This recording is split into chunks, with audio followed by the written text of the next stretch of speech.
네, 우리 청년들 참 젊은 찬양을 들으니까 소망이 생깁니다. 또 그 가사에서 우리에게 보여주듯이 하루하루가 새로운 그런 날들을 우리가 기대하게 됩니다. 세월이 계절이 바뀌어가면서 입춘이 다가왔지만 그러나 강추위가 몰아치는 이때에 오히려 우리 주님의 온기를 우리의 삶 속에서 느끼는 여러분들의 삶이 되시기를 간절히 기원드립니다. 조금 전 읽은 우리 본문의 마지막 석절 24에서 26절의 말씀을 보다 쉬운 번역으로 되어 있는 새번역 성경으로 다시 읽어보면 이렇게 됩니다. 나는 늘 말하였다. 주님은 내가 가진 모든 것, 주님은 나의 희망.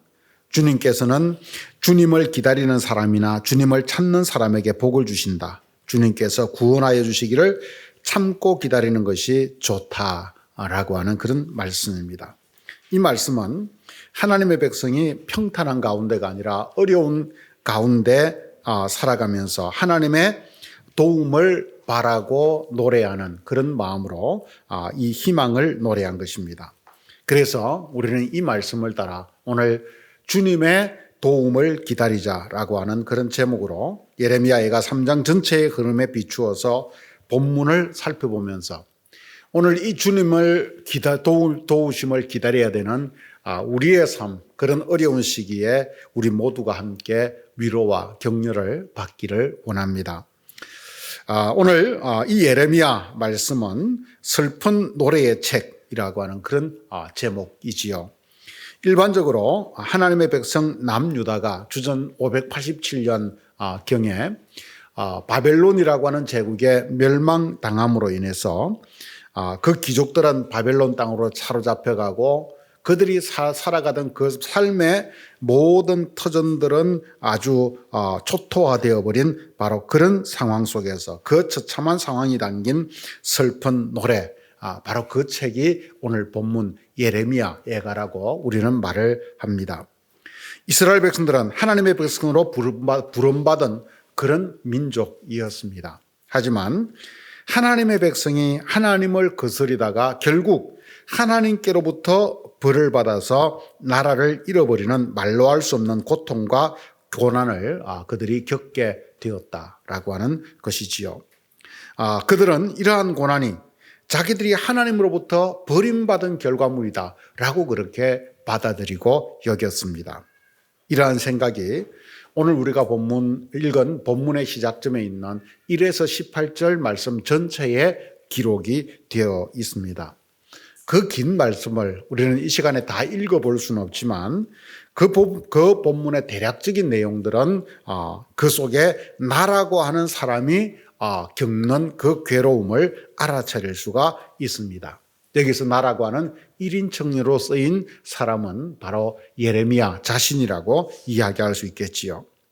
이 사람은 하나님께서 자기를 계속 매로치시고 마치 무서운 짐승처럼 자기를 잡아 찢으시고 화살로 쏘아 자기를 맞추시고 그리고 캄캄한 가운데 빠져 헤어나올 수 없도록 가두시고 자기의 모든 길을 막아버리셔서 자기의 몸과 마음이 죄다 다치고 상하고 주변 사람들로부터도 온갖 조롱과 그런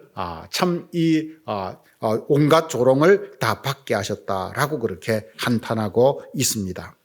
뿐만 아니라 그 답답한 상황, 어려운 상황 속에서 자신이 드리는 기도조차 들어주지 않으시니 이제 자기에게는 아무런 희망이 없다라고 하는 그런 고백에까지 이르게 된 것입니다. 바로 그것이 오늘 1절에서 18절까지의 내용이지요.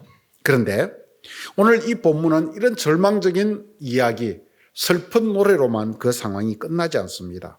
그 같은 절망 가운데서 이 사람은 오히려 다시 하늘을 우러러서 하나님께 부르짖습니다. 19절에서 22절까지를 우리 다시 한번 읽어봅시다. 같이 읽어보겠습니다.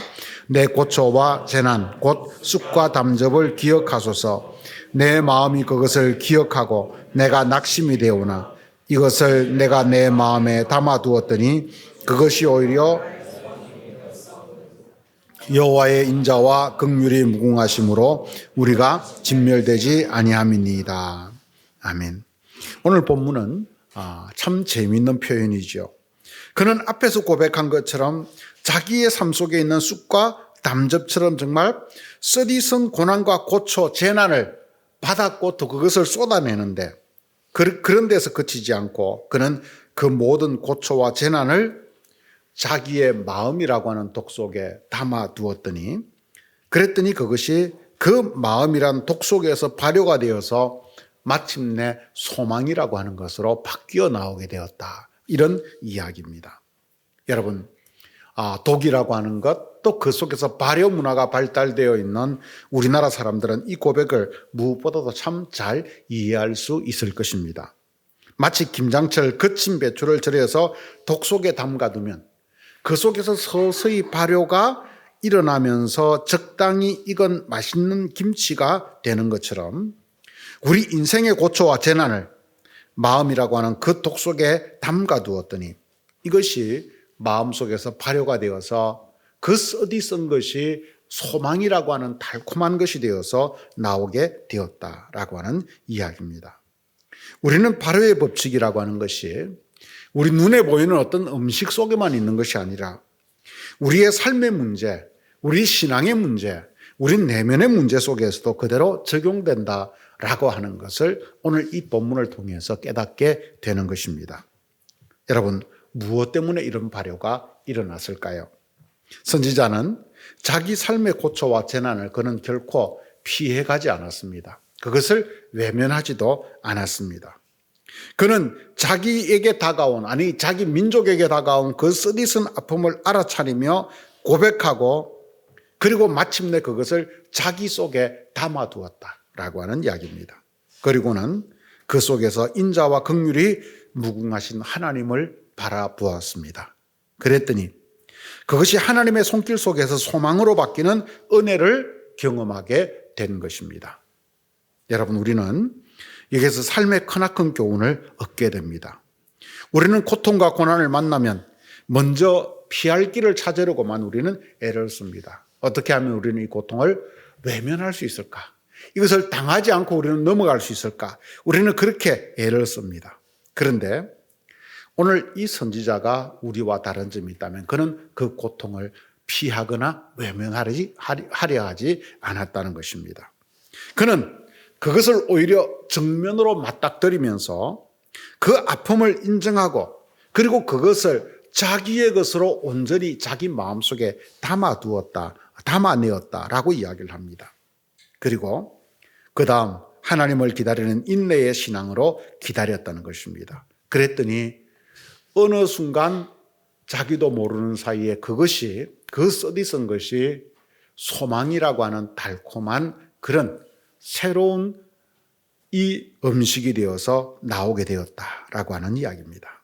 여러분, 이처럼 내 삶에 일어나는 고통과 재난을 우리는 피해가려 하지 마십시오. 오히려 정면으로 우리는 맞닥뜨려 그것을 돌파할 수 있는 그런 마음의 용기들을 가져야 합니다. 그리고 그것을 하나님의 인자와 긍휼을 기다리는 믿음의 눈으로 다시 보십시오. 그러면 삶의 고난은 거기에서 쓴맛이 제거되고 너무나도 달콤한 소망이 되어서 우리 속에서 다시 나오게 되는 것입니다. 마침내 고통과 고난을 초월하는 부활의 힘을 우리는 거기서 맛보게 되는 것입니다. 이게 우리가 믿는 우리 신앙의 맛과 멋, 또 능력이라고 이야기할 수 있습니다. 그래서 오늘 예언자는 자기의 몸도 마음도 너무나 괴롭고 쓰라리지만 나라를 잃어버리고 그 나라를 잃어버린 상황 속에서 또 자기에게 쏟아지는 어떤 비난들을 모두 받아내야 되는 그런 어려움 속에 그는 이 처해 있지만 다시 한번 곰곰이 생각을 해본 적 하나님의 자비로우심이 가히 없으니 우리는 완전히 망해버리지 않을 것이라고 하는 그런 희망을 품게 되었다라고 고백을 하는 것입니다. 그래서 그는 마침내 23절에서 이렇게 고백을 하는 것입니다. 23절을 한번 같이 읽어볼까요? 이것들이 아침마다 새로우니 주의 성실하심이 크시도소이다. 아멘. 오늘 이 구절을 공동번역 성경은 아주 감탄사가 섞인 어떤 그런 표현을 우리들에게 잘 번역을 해주고 있습니다. 그 사랑, 그 자비 아침마다 새롭고 그 신실하심이 거지 없으라 라고 그렇게 표현을 하고 있지요. 여러분, 우리의 삶이 지금 비록 인생의 쓰디쓴 고통 속에 있지만 하나님의 사랑과 자비와 은혜는 조금도 달라진 바가 없다는 것입니다. 그것을 발견했습니다. 우리의 인생 속에서 쓰디쓴 고통은 우리에게 밀려오고 삶의 상황들은 끊임없이 바뀌어 가지만 그러나 그런 우리를 향한 하나님의 성실하심은 한 번도 바뀐 적이 없더라. 그것을 발견한 것입니다. 아니, 신실하심이 변함없을 뿐만 아니라 그것이 날로 새롭다라고 그는 오히려 고백하고 있습니다. 그래서 그는 마침내 24절에서 우선 스스로에게 격려의 말을 하면서 하나님의 도움을 기다리는 것이 좋다라고 그렇게 말씀을 하고 있습니다. 하나님의 도우심이 우리의 삶을 지탱하고 기름지게 한다고 그는 오히려 외치고 있는 것입니다. 24, 5절을 같이 한번 읽어봅시다. 내 심령에 이르기를 여호와는 나의 기업이시니 그러므로 내가 그를 바라리라 하도다. 기다리는 자에게나 구하는 영혼에게 여호와는 선하시도다. 사람이 여호와의 구원을 바라고 잠잠히 기다림이 좋더라. 아멘. 여러분, 여기서 여호와는 나의 기업이시다, 우리가 자주 쓰는 표현이죠. 이 표현은 무슨 뜻이냐면 내 모든 삶의 권한은 오직 하나님으로부터만 온다 라고 하는 뜻으로 우리는 이것을 이해할 수 있습니다. 즉 살든지 죽든지 하나님만이 내가 믿고 의지할 수 있는 분이시기에 나는 어떤 상황 속에서든지 그 하나님 한 분께 희망을 걸 수 있다. 그것이 내 삶의 기업이다. 그것이 내 삶의 유산이다 라고 그렇게 고백하고 있는 것입니다. 따라서 그는 어떤 어려움을 당하더라도 심지어 하나님조차 나를 모르시는 것처럼 보일 때라도 그저 그 하나님을 바라보고 그 하나님께서 도와주실 것을 기다리면 반드시 하나님께서 도와주시며 우리를 좋은 길로 이끌어 주신다라고 하는 그런 확신입니다. 이게 바로 오늘 선지자가 고난 가운데서 우리에게 보여주는 믿음의 실체입니다. 따라서 이제 그는 그 누가 자기를 때리든 비난을 하든 조롱을 하든 문제가 될 것이 없다고 하면서 다시 한번 하나님의 그 무한한 사랑을 생각하면서 고백하는 것입니다. 거기에서 희망과 용기를 얻습니다. 30절부터 32절까지가 바로 그러한 내용을 담고 있습니다. 같이 한번 읽어볼까요? 자기를 치는 자에게 뺨을 돌려대어 치욕으로 배불릴지어다. 버리지 아니하실 것임이며 그가 비록 근심하게 하시나 그의 풍부한 인자하심에 따라 긍휼히 여길 것임이시라. 아멘. 그래야 해서 그는 이제 동포들이 함께 지난날의 그 잘못을 뉘우치고 하나님께 용서를 구하고자 그렇게 이야기를 합니다. 40절과 41절입니다. 계속 읽어봅시다. 우리가 스스로 우리의 행위를 조사하고 여호와께로 돌아가자. 우리 마음과 손을 아울러 하늘에 계신 하나님께 들자. 하나님께 대한 절대적 신뢰는 마침내 고난을 넘어서 자신을 돌아보게 하며 회개에 이르게 하며 그리고 마침내 그 하나님께로 돌아가는 길만이 삶의 희망이라고 하는 사실을 깨닫게 합니다. 그런 다음에 현재 어려운 사정을 그는 다시 한번 하나님께 아뢰고 하나님의 도우심을 간절히 구하게 되는 것입니다. 55절과 56절을 함께 계속 읽어봅시다. 여호와여, 내가 심히 깊은 구덩이에서 주의 이름을 불렀나이다. 주께서 이미 나의 음성을 들으셨사오니 이제 나의 탄식과 부르짖음에 주의 길을 가리지 마옵소서. 아멘. 놀라운 것은 우리의 삶의 깊은 구덩이에서 주님을 부르면 오늘 본문 표현에 의하면 주님은 이미 나의 음성을 들으셨도다 라고 그렇게 표현을 하고 있습니다. 무슨 이야기입니까? 내가 구하기 전에 하나님은 우리의 형편, 우리의 기도 그것을 이미 알고 계셨고 듣고 계셨다라고 하는 이야기입니다. 그러니 여러분, 어찌 우리가 우리의 삶 속에서 주님만을 기다리며 그분의 구원만을 기대하지 않을 수 있겠습니까? 성도 여러분, 오늘 우리가 함께 읽은 이 예레미야 애가 3장의 내용을 통해서 오늘 우리가 대략적으로 살펴본 이 말씀을 통해서 오늘 우리가 이 시간 보게 되는 것은 우리에게 참 신앙의 길이라고 하는 것이 도대체 무엇인가? 신앙의 능력이라고 하는 것은 도대체 무엇인가? 라고 하는 것을 우리는 깨닫게 됩니다. 우리의 신앙이라고 하는 것이 형통하게 주어지는 복으로만 증명되는가? 아니면 그럼에도 불구하고 우리 삶 속에 이루어지는 끊임없이 고통 속에서, 그렇다면 우리의 끊임없는 고통 속에서 주어지는 우리의 신앙은 도대체 무엇으로 말할 수 있는가? 우리는 이러한 것들을 묻게 되는데 바로 그것을 보여주고 있습니다. 우리가 참으로 절망할 수밖에 없는 그 상황 속에서 하나님의 크신 사랑과 은혜를 생각하며 그것을 의지하여 새 희망을 품고 하나님께 매달리는 것, 바로 이것이 하나님을 믿는 성도의 모습, 신앙인의 모습이다 라고 우리들에게 이야기해 주는 것입니다. 그렇습니다, 여러분. 성경은 특히나 우리가 이야기 형식으로 기록되어져 있는 구약 성경을 보면 그 속에서 하나님 백성이 이 땅에서 하나님을 잘 섬겼더니 이렇게 복을 받았다, 그렇게 해서 형통하게 되었다라고 하는 모습을 우리들에게 보여주기도 합니다. 하지만 그에 못지않게 우리가 성경에서 더 자주 보게 되는 것은 말할 수 없는 고통 가운데서도, 이유를 알 수 없는 고통 가운데서도 하나님의 변함없으신 그 사랑을 믿어서 거기에서 새 힘을 얻고 그것을 통해서 어려움을 이겨내어서 마침내 승리하는 사람의 모습을 보여준다라고 하는 것입니다. 아니, 오히려 우리에게 더 중요한 것은 이처럼 고난 가운데서 꿋꿋이 하나님만을 의지하며 사는 모습, 그래서 그 고난을 이겨내는 바로 그런 모습, 그것이라고 할 수 있습니다. 바로 여기에 우리 신앙의 참된 맛과 멋이 있다, 또 거기에 우리의 신앙의 능력이 있다라고 하는 이야기입니다.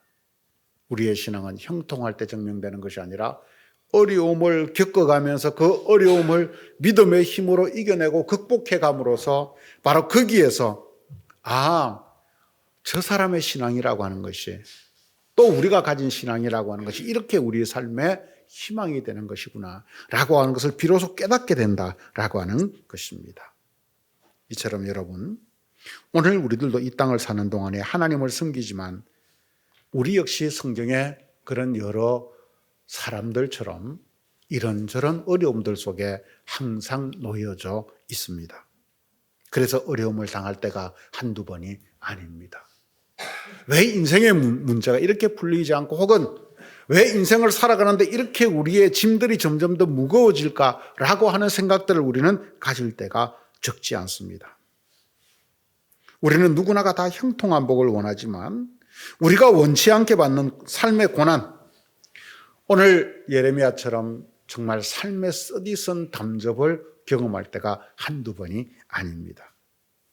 하지만 그때 우리도 그 고통을 우리 마음속에 우리 마음의 독에 담가두고 주님의 도움을 기다리면 그것이 바로 우리 삶의 희망이 되어서 나오는 것을 경험하게 된다 라고 하는 이야기입니다. 여러분, 지난 연말부터 온 나라가 참 어려워졌습니다. 때 아닌 계엄 선포로 인해서 내란죄로 인하여서 헌법 질서가 무너져서 나라가 매우 혼란스러운 상황입니다. 세계 경제 질서로 보면 미국의 트럼프 이 체제의 등장으로 불어오는 새로운 그 변화된 세계 경제 흐름이 심상치 않습니다. 그런데 우리나라는 컨트롤 타워가 없이 아무런 대응을 하지 못하고 있습니다. 우리의 미래를 어둡게 만들고 있습니다. 그런 가운데서 국민들은 이쪽 저쪽 서로 나뉘어서 분열되어 있습니다. 이러한 영향은 정말 우리 삶에도 어두운 그림자로 다가오게 되고, 우리 모두 그 속에서 알지 못하게 서로 내가 알지 못하게 우리 모두가 함께 그 속에서 뭔가 불안을 느끼고, 혹은 그 속에서 우리 모두가 인생의 무거운 짐들을 다 함께 짊어지고 가고 있는 바로 그러한 시기입니다. 그런데 사실 이 일들로 인해서 정말 우리에게 걱정이 되는 것은 많이 가진 자들의 삶보다는 많이 가지지 못한 서민들의 삶이 더 어려워질까 봐. 사실은 오히려 그것이 더 걱정이지요. 우리도 우리의 미래에 대해서 낙관할 수만은 없습니다. 이 나라의 미래에 대해서도 우리는 낙관만 할 수 없는 그런 시대를 우리는 살아가고 있습니다. 하지만 이러한 때에 우리에게 요청되는 신앙인의 모습은 바로 오늘 이 예레미야 애가 3장이 보여주고 있는 바로 그 모습입니다.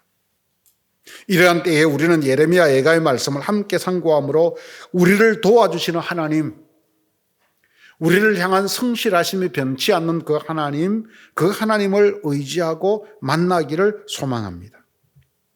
아침마다 새로운 하나님을 봄으로써 우리 속에 있는 쑥과 담적 같은 그 불안함이나 괴로움이 우리 속에서 오히려 하나님을 바라보니 그것이 소망으로 바뀌는 그 역사가 있기를 저는 간절히 바랍니다.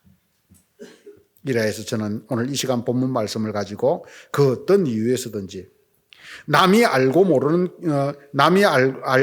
모르든 괴로움을 당하는 우리 성도 여러분들과 그리고 저 자신을 포함해서 우리 모두를 함께 격려하며 위로받고자 합니다. 이제 마지막으로 좀 더 자세히 한번 봅시다. 우리에게 어려움이 닥칠 때, 그것도 우리가 감당하기 힘든 엄청난 어려움이 우리에게 닥쳐 오래 그것이 지속될 때 우리는 그것을 조금 더 겁내하거나 또 한편으로 부끄러워할 필요가 없다라고 하는 사실입니다. 본문 앞부분에서 처참하게 묘사된 그 나라가 망한 괴로움은 하나님의 백성이 그들의 하나님을 거스린 결과로 일어난 고통이었듯이 우리 삶에 다가오는 고통이 혹은 내 잘못으로 인해 생긴 고통이라고 해도 마찬가지입니다. 우리 믿는 사람들이 사고를 당하거나 큰 어려움에 처하면 우리는 우리 자신들도 모르는 사이에 한편으로 함께 믿는 사람들이 어떻게 나를 여길까? 우리는 그런 생각을 가지기도 하고 또 다른 한편으로는 안 믿는 사람들이 도대체 믿는다는 게 뭐냐라고 말하지 않을까? 그렇게 우리는 서로를 참 의식을 하게 됩니다. 그래서 고난을 당하는 것도 어려운데 이웃의 눈길들에 더 부담을 느낄 때도 있습니다. 하지만 여러분, 우리는 오늘 이 본문의 말씀을 통해서 한결 가벼운 마음과 위로를 받을 수 있습니다. 나의 잘못으로 다가온 고난이든 혹은 내가 알지 못하던 원치 않는 혹은 이유를 모르는 그러한 어떤 여러 이유 속에서 우리에게 다가온 고난이든 중요한 것은 우리가 믿는 하나님의 성실하심은 한 번도 변한 적이 없다라고 하는 바로 이 사실입니다. 오늘 예레미야의 고백에 의하면 이것이 아침마다 새롭다. 하나님의 성실하심이 우리에게 새롭게 다가오고 있다라고 하는 바로 그 사실인 것입니다. 사랑하는 성도 여러분, 이 시간 제가 강조하고 싶은 것은 우리 기독교 신앙은 신자들이 어려움을 당할 때 오히려 제 맛을 낸다는 것입니다. 우리의 존재 가치를 증명한다는 것입니다. 고난 가운데서 비로소 우리는 정말 어느 누구에게나 주눅들지 않는 본때 있는 믿는 모습을 보여줄 수 있다는 말씀인 것이지요. 오늘 선지자는 바로 그런 신앙의 진수를 우리들에게 보여주고 있는 것입니다. 이처럼 올한해 우리 성도들의 가정과 일터가 또 이전을 앞둔 우리 교회의 상황이 탄핵 국면 속에서 여러 가지 혼란을 겪고 있는 우리나라의 어두운 그 상황이 우리의 삶을 어둡게 하고 우리의 미래를 불안하게 만들지만 우리가 분명히 기억해야 될 것은 이때가 바로 그 모든 것을 우리 마음의 독에 담아두어야 될 때다. 그리고 그것을 담아두고 기도하면서 주님의 도우심을 기다릴 때다. 바로 그것을 저와 여러분들이 기억하시기를 바랍니다. 우리의 모든 어려움들을 우리 마음의 독에 담아두고 주님의 도우심을 기다리며 기도하면 아침마다 새로운 그 주님의 성실하심이 우리를 그대로 두지 않을 것이기 때문입니다. 그래서 오늘 본문 속에 나오는 눈물의 선지자 예레미야처럼 고통을 희망으로 바꾸는 신앙의 그 맛을 저와 여러분들이 느낄 수 있는 한 해가 되기를 바랍니다. 그래서 그것을 통해서 오늘 우리 모두가 정말 예수 믿는 맛이 이런 것이구나. 우리가 신앙을 가진다는 것이 이처럼 우리의 모든 것을 넘어서는 초월적 힘을 가지고 있구나. 그것이 바로 우리의 부활신앙의 실체이구나 라고 하는 것을 저와 여러분들이 경험할 수 있기를 바랍니다. 오늘 예레미야가 경험했던 바로 그 놀라운 부활의 능력, 부활신앙의 실체, 바로 그것을 저와 여러분들이 올 한 해 정말 우리의 삶 속에서 나의 고백으로 느끼고 또 경험하고 그래서 하나님을 찬송할 수 있는 믿음의 길을 걸어갈 수 있는 여러분들 되시기를 주님의 이름으로 간절히 축원드립니다. 같이 기도하겠습니다. 하나님 아버지 은혜를 감사합니다. 오늘도 저희들에게 귀한 시간을 주셔서 주의 말씀을 우리가 함께 참고하게 하시니 감사합니다. 나라가 멸망당하고 하나님의 백성이 하나님으로부터 버림받았다라고 하는 그 상황 속에 처해 있을 때 그 속에서도 예레미야는 같은 동족으로부터도 손가락질 당하며 사람들로부터 미움을 받고 있을 때 그때조차도 예레미야는 그 모든 고난과 그 쓰디쓴 담즙을 자기 마음의 독 속에 담가 두었습니다. 그리고 하나님을 바라보았더니 그것이 소망으로 바뀌어 나타났던 것을 바라봅니다. 주님, 우리가 정말 이런 믿음의 능력을 경험하며 살아가는 자들이 되도록 인도하여 주시옵소서. 주님, 우리가 살아가는 우리의 삶의 현실이 정말 녹록지 않은 그런 때를 우리는 살아가고 있습니다. 주변에 많은 들리는 소리들이 주님, 우리들에게 정말 답답하게 하고 우리를 힘들게 할 때가 한두 번이 아닙니다. 하지만 주님, 이 모든 것을 우리의 마음의 독에 담가두고 신실하신 하나님, 변함없는 하나님, 그분만을 바라볼 수 있는 바로 그 하나님의 도움을 기다리는 자들로서 살아가는 저희들이 되도록 인도하여 주시옵소서. 그것을 통해서 정말 하나님의 그 능력을, 하나님의 그 은혜를 우리 모두가 보고 경험해가는 그런 믿음의 사람들이 되도록 인도하여 주시옵소서. 그래서 마침내 오늘 우리 모두가 정말 그 고난 속에서 피어나는 새로운 믿음의 꽃, 소망의 꽃을 맛보는 자들이 되도록 인도하여 주옵소서. 예수님의 이름으로 기도드렸습니다. 아멘.